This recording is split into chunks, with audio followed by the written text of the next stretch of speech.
ತೋರಿಸ್ಬಿಡೋಣ. ಈಗ ತೋರ್ಸಲಿ ತಮ್ಮ ಎಲ್ಲ.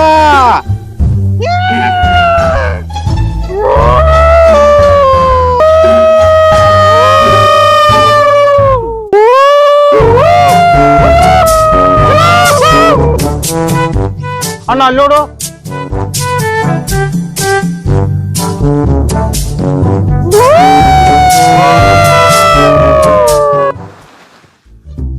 ಲೇ ತಮ್ಮ, ಈ ಬಂಧನದಿಂದ ನಮ್ಮನ್ನ ಹೊರಗ್ ಬರಕ್ ಕಾರಣ ಇವನ ಅಲ್ಲೇ ಸಹಾಯ ಮಾಡಿದ್ ನಮಗ. ಇವನ ಲೇ ತಮ್ಮ, ಹಂಗಾದ್ರೆ ಕರಿಲ ಅವನ.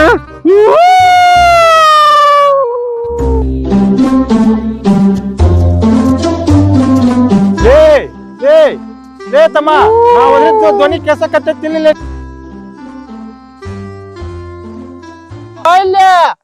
ಬಾಲೆ.